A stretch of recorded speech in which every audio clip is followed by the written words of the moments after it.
नमस्कार, अनादि टीवी की खास पेशकश सत्ता का फाइनल में आपका स्वागत है और मैं हूं मनोज वर्मा।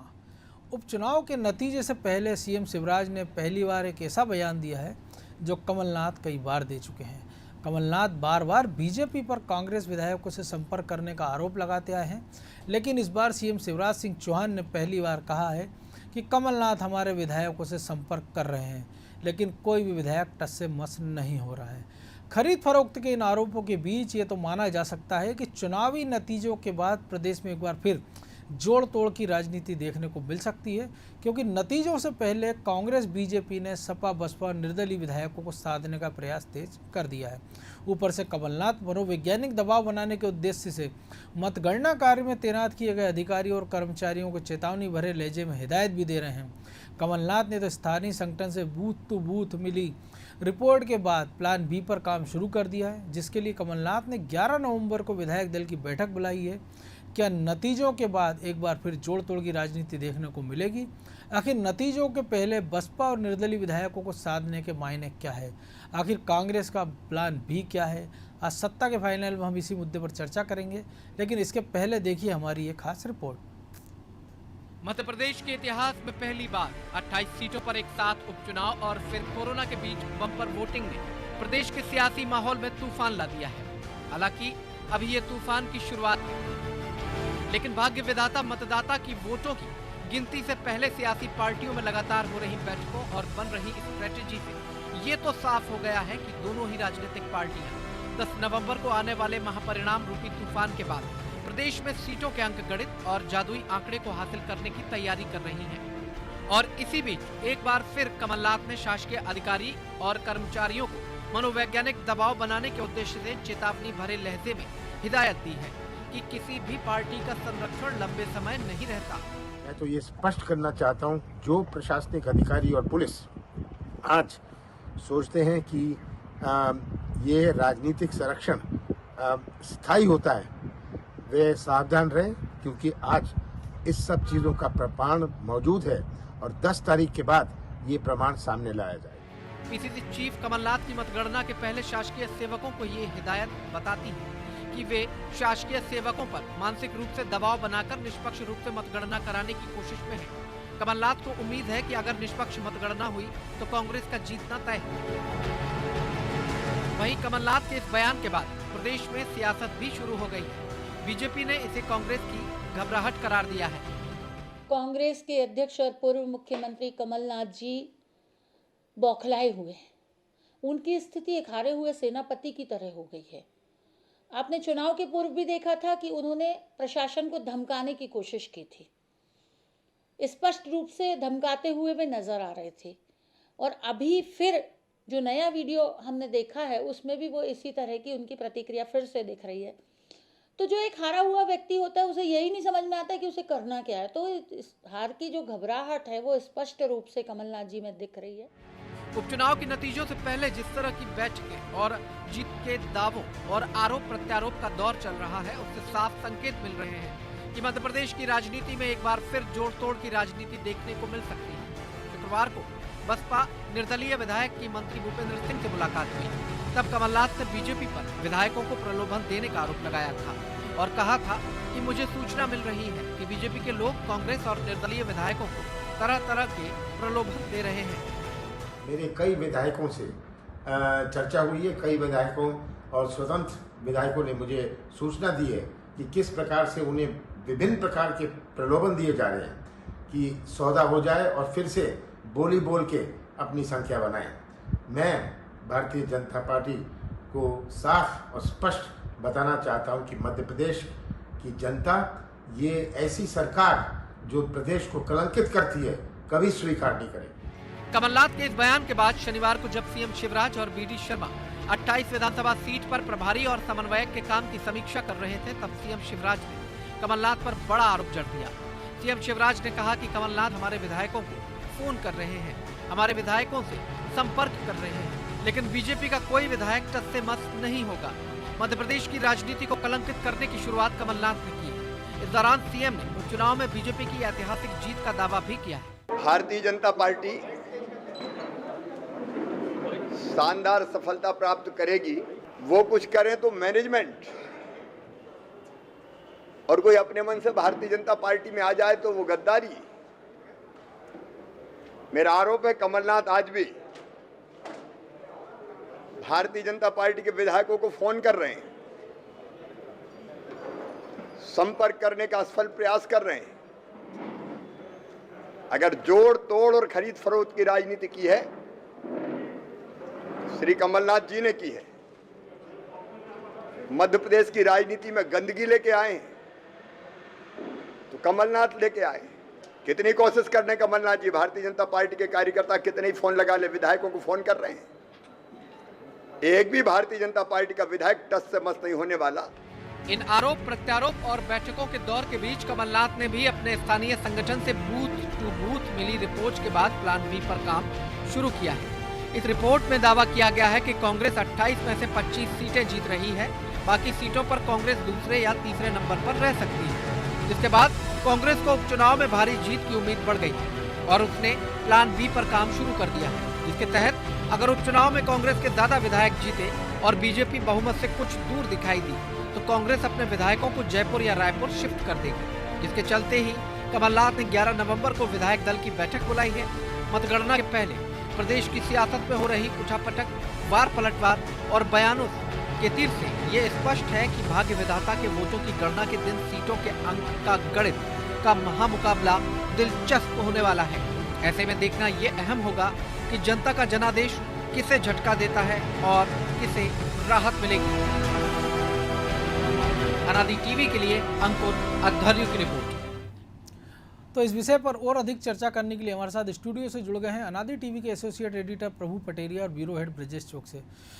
प्रभु जी, जो कुछ सीन दिख रहा है और एग्जिट पोल भी लगभग आ ही गए और जो ये बता रहे हैं कि बीजेपी मध्य प्रदेश में 14 से 18 सीटें आराम से जीत रही है। बहुमत का आंकड़ा उनको 9 सीटें उनको चाहिए, अभी तो 8 ही चाहिए 229 की सदन संख्या में। ऐसी स्थिति में जो कांग्रेस प्लान भी तैयार कर रही है, तो वाकई में जो शिवराज सिंह चौहान कह रहे हैं कि उस दावे में आपको सच्चाई लगती है, या क्या कांग्रेस ये कर पाएगी कि बीजेपी के विधायकों से संपर्क कर रही है और ऐसी स्थिति में जब वो 15 साल बाद बनी अपनी सरकार को नहीं बचा पाए, जो विधायक लौट कर भी आए उन्होंने बीजेपी पे आरोप नहीं लगाए, और अब जबकि सरकार बनती दिख रही है, सरकार तो है ही बीजेपी की, वो स्थिर होती दिख रही है, तो ऐसे में जो शिवराज सिंह चौहान वो कह रहे हैं उसमें कुछ तर्क है, दम है, या जो कमलनाथ की तरफ से बयानबाजी हो रही है वो एक मनोवैज्ञानिक रूप से एक दबाव बनाने की राजनीति हो रही है? आज शिवराज सिंह चौहान दे रहे हैं, मुझे लगता है ये मध्य प्रदेश की राजनीति पे ये मुख्यमंत्री का बयान है। यही बयान जब कमलनाथ मुख्यमंत्री थे तो वो देते थे कि भारतीय जनता पार्टी के इतने विधायक 24 करीब का वो आंकड़ा देते कि 24 विधायक हमारे संपर्क में है जो कभी भी हमारे साथ आ सकते हैं।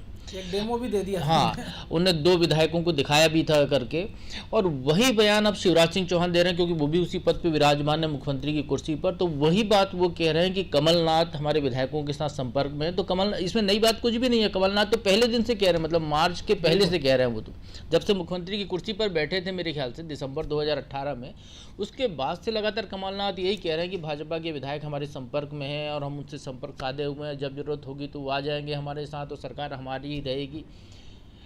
लेकिन अंततः हुआ क्या, उनके ही विधायक चले गए, क्योंकि आप जो दूसरों पर आप देख रहे हैं, दूसरे के आपको जो है पत्थर आपको हीरे दिख रहे थे, लेकिन आपके घर में जो मोती रखे थे वो आप संभाल नहीं पाए, तो आपके मोती सारे जो है खिसक गए और आप वहीं के वहीं रह गए। ये शिवराज सिंह चौहान का बयान नहीं है मनोज जी। शिवराज सिंह चौहान ने आज तक के कार्यकाल में कभी ऐसा बयान नहीं दिया। हमने वो दौर भी देखा है जब एक बार गोंडवाना गणतंत्र पार्टी के विधायकों को ज़बरदस्ती भाजपा के नेताओं ने अपने पास रखा था, उनसे अपने पक्ष में राज्यसभा में वोट कराए थे जब प्रभात झा को राज्यसभा भेजने की बारी थी। बिल्कुल। लेकिन तब भी कभी ये बयान भारतीय जनता पार्टी की शिवराज सिंह चौहान ने कभी एक बार भी नहीं कहा कि वो कभी विधायकों को कोई हमारे संपर्क में है या हम किसी के संपर्क करें। वो हमेशा शुचिता की राजनीति, अच्छी राजनीति की बात करते हैं। मुझे लगता है इस पद जो है कुर्सी का ही गड़खोट है कि उनके मुंह से ये बात आज निकल गई, नहीं तो ऐसा आमतौर पर शिवराज सिंह चौहान ऐसे बयान देते नहीं है। लेकिन ये जो खरीद फरोख्त का जो मामला है, ये तो जब से सरकार बनी, चूंकि लंगड़ी लूली सरकार थी पिछली, जो दिसंबर 2000 में जनादेश आया था, किसी एक पार्टी को पूर्ण बहुमत नहीं था, तो तब से ये चल रहा है। आया राम गया राम, भले ये शब्द आजकल राजनीति से विदा हो गया होगा, लेकिन हमारे यहाँ नारायण त्रिपाठी और शरद कोल ने आया राम गया राम संस्कृति के ही प्रचारक रहे हैं कि वो कभी सवेरे सीएम हाउस में दिखते थे तो शाम को बीजेपी कार्यालय में दिखते थे, या कमलनाथ के घर पे दिखते थे तो फिर शिवराज सिंह के घर पे दिखते थे। तो ये जो एक पूरा का पूरा जो चला है, इसके लिए जिम्मेदारी जहाँ पर है वो मतदाताओं ने गलत फैसला दिया था, किसी को पूर्ण बहुमत नहीं दिया, उसी से के कारण ये हमको उपचुनाव 28 उपचुनाव मध्य प्रदेश को झेलने पड़ रहे हैं। अब जब नतीजे आने ही वाले हैं तो फिर वही बातें करना, फिर उसी तरीके की खरीद फरोख्त की कवायद शुरू होना। तो यदि शिवराज सिंह चौहान ये कह रहे हैं तो स्वाभाविक तौर पर ये खरीद फरोख्त हो रही होगी, क्योंकि कमलनाथ ने सबसे पहले उनने भी बयान दिया कि हमारे विधायकों के संपर्क कर रहे हैं भाजपा के लोग, और हमने ये देखा इतने दिनों में जितने लोग खरीद फरोख्त हुई है तो 25 विधायक तो कांग्रेस के ही भाजपा में आए हैं, लेकिन पैसा कहीं नहीं दिखा मनोज जी। अब तो 26 में भी आ गए राहुल लोधी। हाँ, जो ये कह रहे हैं कि 35 करोड़ से 50 करोड़ हो गए, ना तो उन्हें एक चेक दिखाया, ना एक वॉइस रिकॉर्डिंग दिखाई, ना एक कोई वीडियो रिकॉर्डिंग दिखाई कि ये हमको खरीदते हुए ये बातचीत की गई। हाट में जाते हैं तो जिस तरह की भावता होते हैं, ना ऐसा कोई भावता का सबूत उनने दिया। तो केवल ये हवाई बातें हैं खरीदी बिक्री की। मुझे नहीं लगता इसमें कोई दम होगा जब तक कि कोई खुद ना कहे कि मैं बिका हूँ, या जब तक वो ना खरीदने वाला ना कहे कि मैंने खरीदा है, प्रमाण ना दे, क्योंकि इसको आप स्थापित तो कर नहीं सकते, केवल बयानबाजी है। जैसा शिवराज जी ने कहा आरोप, तो आरोप केवल लगाने के लिए लगाया जाता है, उसको कहते हैं आरोप, प्रमाणित तो हो नहीं रहा है। बिल्कुल। तो ये चीज़ें चलती रहेंगी, लेकिन ये है कि एग्जिट पोल के नतीजे आ गए मनोज जी, जो हमने देखा है लगभग, जो अनाजी टीवी बहुत दिन से आकलन कर रहा था निश्चित तौर पर कि शिवराज सरकार बनी रहेगी और 15 से ऊपर ही सीटें लेकर आएगी, 15 से 20 सीटों का हम आकलन दे रहे थे, लगभग वही आकलन एग्जिट पोल पर आया है। बिल्कुल। और शिवराज सरकार को बने रहने के लिए सिर्फ 8 सीटों की ज़रूरत है, अपने दम पर उनको बने रहने के लिए। तो ये मान लेना चाहिए कि मध्य प्रदेश की जनता ने जो दिसंबर 2018 में गलती की थी, उस गलती को अपना अब उन्हें भूल सुधार किया है और सरकार को स्पष्ट बहुमत की तरह से ऊपर का बहुमत देने की कोशिश की है उनने। तो ये बहुत अच्छी बात है। यदि एग्जिट पोल के हिसाब से जो अनादि का आकलन था उस हिसाब से यदि परिणाम आ रहे हैं तो बहुत अच्छी बात है। ब्रजेश जी, अभी एक और चीज़ कही है कि कमलनाथ ने, हमने सुना कि उन्होंने कहा कि मुझे स्वतंत्र विधायकों ने सूचना दी। अब स्वतंत्र तो 4 थे, जिसमें से एक कैबिनेट मंत्री का दर्जा है जिनके पास प्रदीप जायसवाल, सेरा जो मिल चुके भूपेंद्र सिंह से बीजेपी के समर्थन में हैं। तो अब ये जो जितने निर्दलीय अब बचे हैं, तो आपको लग रहा है कि ये इतनी पुख्ता जानकारी दे रहे होंगे या इनसे अभी संपर्क करने की कोशिश? केदार डाबर भी जाके केदार डाबर भी आगे, अब तो इकलौते एक ही बचे हैं, राणा विक्रम। तो एक विधायक, यानी उन्होंने नाम नहीं लिया, लेकिन वो ये बता रहा है कि अगर वही होंगे स्वतंत्र तो वो इकलौते बचे हैं। तो अगर उनको खरीद फरोख्त की बात हो रही है तो जो बाकी लोग हैं, जैसा प्रभु जी ने भी कहा कि प्रमाण कोई नहीं दे रहा। कमलनाथ मुख्यमंत्री थे, कह रहे थे कि खरीद फरोख्त हो रही है। बीजेपी में अब शिवराज जी मुख्यमंत्री है, वो कह रहे हैं कि हमारे विधायकों पर डोरे डाले हैं। जब सारी इंटेलिजेंस एजेंसियाँ, CID, लोकायुक्त, पुलिस सब कमलनाथ जी के पास थी, अब शिवराज जी के पास है, तो प्रमाण नहीं दे रहे। तो या ये मान लिया जाए कि हवाई काम सारे चल रहे हैं, या ये मान लिया जाए कि जितनी एजेंसियां हैं वो सब निकम्मी हैं? मनोज जी, अभी क्या नेताओं का दौर चल रहा है, ऐसे कह सकते हो कि आप अभी वो नहीं चाहते कि हमारे कार्यकर्ता हमसे भाग जाएं। अभी मतगणना भी करानी है उनको, तो हो सकता है इस कारण दावे कर रहा हूँ कि भाई हमें बहुमत मिलने वाला है। जैसा रहा कमलनाथ जी ने जो कहा, सुबह बयान दिया जो सब में चला, इसके बाद सेरा का बयान भी आया था वो कि कमलनाथ जी पहले भी ऐसा कहते रहे हैं और तब भी वो यही कहते थे और आज भी यही कह रहे हैं, उनकी बातों में दम नहीं है। वो निर्दलीय विधायक जो उनसे सतत संपर्क में था और जो मंत्री बनने का दावा कर रहा था, जिन्होंने बता भी दिया था कि मैं गृह मंत्री बन रहा हूँ। हाँ, गृह मंत्री बन रहा हूँ, वो उसी शख्स ने बताया है कि जो उनके नज़दीक था, जिससे बातचीत होती रहती थी कमलनाथ जी की। तो उन्हीं के यदि शब्दों पे हम गौर करें तो कमलनाथ जी को वो निर्दलीय विधायक भी जो उनसे पहले संपर्क में रहे 1.5 साल तक, वही कह रहे हैं कि वो तो कहते रहते थे, बैठ के बुलाते रहते थे, उसमें कोई दम नहीं है। तो हम तो मिलने गए थे। और बाकी जो भाजपा की जो रणनीति है, भाजपा के पास बहुत सारे विधायक भी हैं, बसपा भी एक तरह से अब उनके साथ में है। जैसे यदि हम उत्तर प्रदेश में देखें तो उन्होंने राज्यसभा, उनका एक जो उम्मीदवार गया है भाजपा की सपोर्ट से गया, और MLC में जो 11 उपचुनाव होने वाले हैं अभी, उसमें बसपा ने कोई मैदान में नहीं उतारा भाजपा के समर्थन में। तो यहाँ पे बसपा यदि कोई सीटें भी लाती है मध्य प्रदेश में, जैसा कि वो दावा करती है 10 की, लेकिन जो एग्जिट पोल आए हैं उसमें तो बोल रहे हैं 1 से 2 सीटें अन्य को जाएंगी। बाकी भाजपा और कांग्रेस में ही सीधी टक्कर है। यदि बसपा यहाँ लेती है तो जिस तरह से समीकरण बन रहे हैं भाजपा और बसपा के, तो बसपा ही यहाँ सपोर्ट करने वाली है। क्योंकि 2 पहले भी जो संजू कुशवाहा है वो बीजेपी के साथ जाते दिख ही रहे हैं, वो बोल भी चुके हैं। निश्चित तौर पर उनसे बातचीत चल भी रही है बसपा ने। और वैसे भी जैसे ही सरकार बनी थी, आपको याद हो तो बाकी दलों ने भी सपोर्ट कर दिया, निर्दलीय तो आ ही गए थे उनके पास। शेरा भी उनके से संपर्क में हैं और बातचीत चली है। कल भी जैसे आई थी, खबरें आई थी, सबने भूपेंद्र सिंह से मुलाकात की है। एक तो कैबिनेट मंत्री का दर्जा प्राप्त हैं अब तो जायसवाल जी, वो भी उनके मंत्री थे कमलनाथ से। तो अभी जो परिस्थितियां हैं और जो अभी आ रहे हैं एग्जिट पोल के नतीजे आ रहे हैं, जैसे पटेरिया जी ने भी बताया कि हमने भी दिखाए थे कि 15 से 20 सीटें भाजपा की आ रही हैं। तो भाजपा को अब तोड़फोड़ की जरूरत महसूस नहीं हो रही है। इसके बावजूद राहुल लोधी आ गए उनके पास, और यदि थोड़ी बहुत उनको सरकार और मजबूती से चलाने की जरूरत पड़ेगी तो मुझे लगता है कि भाजपा की तरफ लोगों का ज़्यादा रुझान रहेगा यदि 15-16 सीटें आई उसकी, तो कांग्रेस की तुलना में। कांग्रेस में जाने, अभी कांग्रेस यदि तोड़ के सरकार बनाने की कोशिश भी करेगी तो उसके लिए वो भी मुश्किल सी चीज़ है कि बड़ी संख्या में उसको तोड़ना पड़ेंगे, क्योंकि जितने भी जीत कर आ रहे हैं वो सब कांग्रेस के ही तो हैं जो भाजपा में आ रहे हैं। तो भाजपा तो पहले से ही मजबूत हो रही है, तो कांग्रेस कमजोर होगी यदि उसके 15 भी हारते हैं तो वो उसी के हार रहे हैं। तो इस स्थिति में उसको 15 तो ये चाहिए, तो और अलग तोड़ के लाना पड़ेंगे उनको जो 15 चले गए हैं। तो इतनी संख्या तो मुझे नहीं लगता कि भाजपा में कोई टूट सकता हो। तो ये तो बहुत टेढ़ी चीज़ है कि जैसे कमलनाथ जी पहले भी कह रहे थे कि हमारे संपर्क में होते तो वो भी अपनी सरकार बना दे। सरकार कोई नहीं छोड़ना चाहता, ना शिवराज जी छोड़ना चाहते हैं, ना कमलनाथ जी छोड़ना चाहते हैं। और जब इतनी मजबूती में भाजपा आ गई होगी तो मुझे नहीं लगता कि यदि वो बहुमत पे आने के बाद इतनी आसानी से अपने विधायकों को छोड़ देगी और वो चली जाएगी। प्रभु जी, जो कुछ ब्रजेश सिंह जी का आपने भी कहा कि एक जो कांग्रेस के कुछ पदाधिकारी हैं वो ये दावा कर रहे हैं कि अगर हम 10 से 12-15 सीटें जीत भी जाते हैं तो बीजेपी ने चूंकि एक क्राइटेरिया बना दिया है कि 75 पार के लोगों को टिकट नहीं देना है।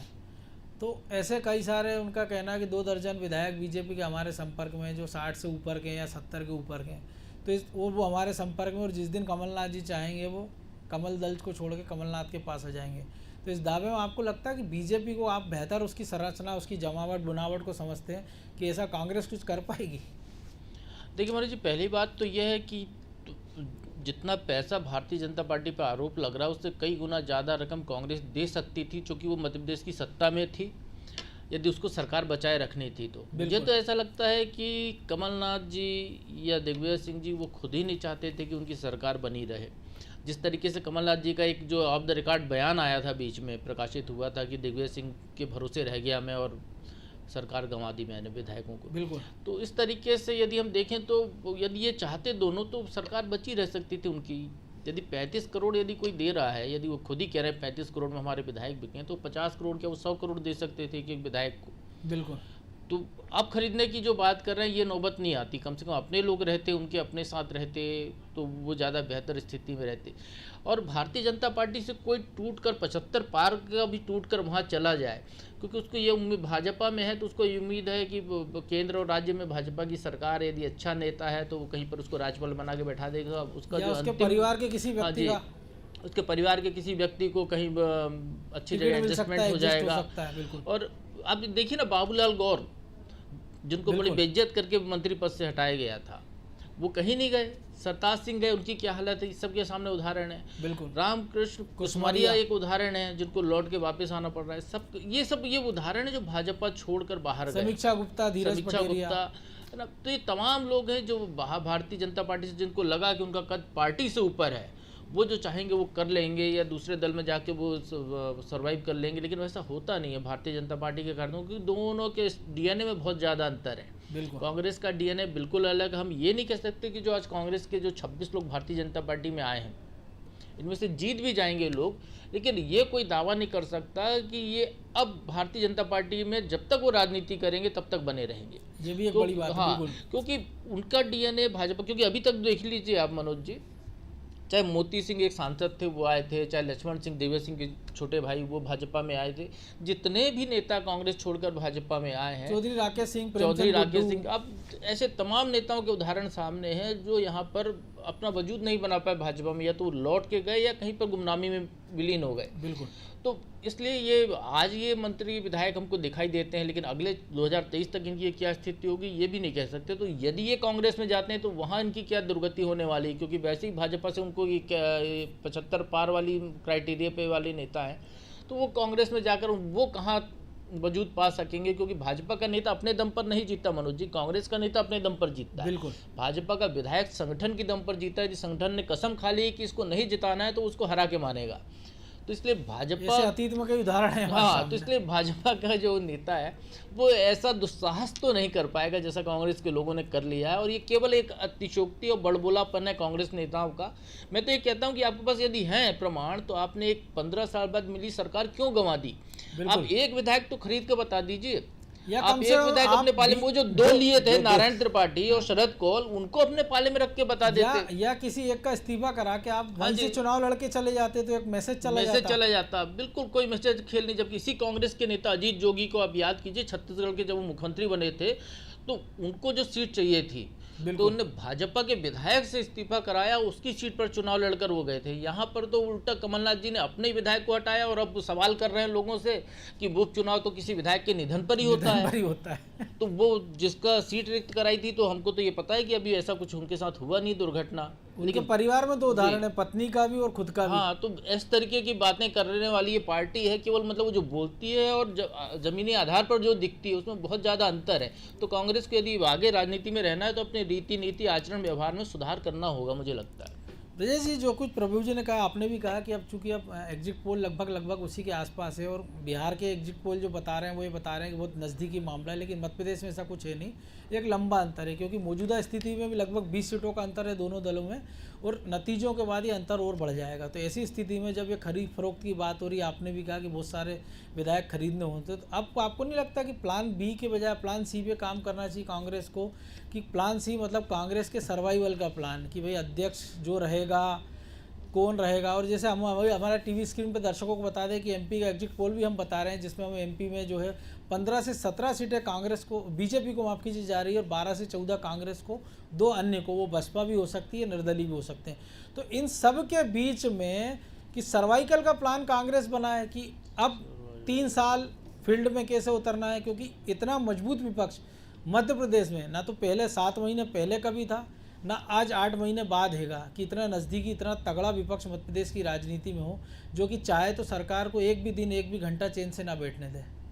निश्चित तौर पे मनोज जी, यदि कांग्रेस को आगे काम करना है, जैसे वैसे तो मध्य प्रदेश की 2 धारा वाली वो है लोगों की टेंडेंसी कि भाजपा या कांग्रेस ही रहेगी, तीसरा दल तो कभी आया नहीं है। पहले भी कई बार कोशिशें हुई, लेकिन तीसरे दल का कोई विकल्प नहीं है। अब कांग्रेस को इस सबक लेना चाहिए। वैसे तो वो चाहते तो 15 माह में उन्होंने जो सरकार चलाई है वो आगे भी चला सकते थे।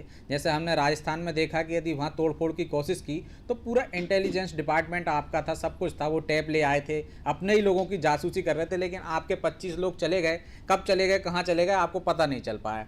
आप वहाँ चूक कर गए। ये जो गलतियाँ हुई हैं जिसके कारण आप सत्ता से बाहर हो गए, अब आपको संगठन मजबूत करने की ज़रूरत है।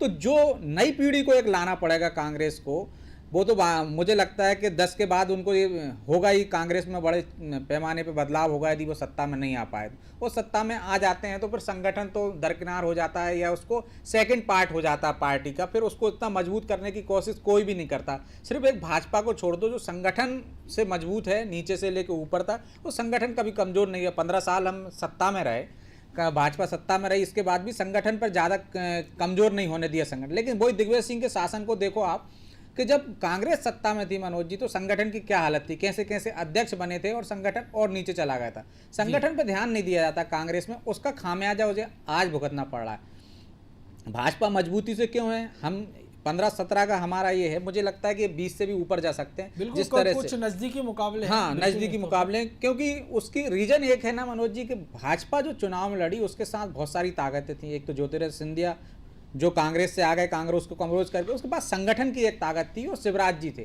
तो उसके मुकाबले में यदि हम कांग्रेस को देखें तो बहुत कमजोर थी। वहाँ कमलनाथ जी अकेले किला लड़ा रहे थे और संगठन उनके पास था नहीं। हालांकि वो दावा करते हैं कि पन्ना प्रमुख बनाया था हमने, लेकिन वो पन्ना प्रमुख कहाँ थे, कहाँ जिलाध्यक्ष ही हैं उनके पास, तो जिलाध्यक्ष पन्ने पर थे, पन्ना प्रमुख पन्ने पर थे। और सोशल मीडिया पे जरूर कांग्रेस ने बहुत अच्छा काम किया है। यदि सोशल मीडिया पे यदि आप सर्वे करोगे आप, तो वो आपको कमलनाथ जी मुख्यमंत्री बनते ही दिखाई देंगे, और वो कैंपेन भी चला रहे हैं भावी मुख्यमंत्री की।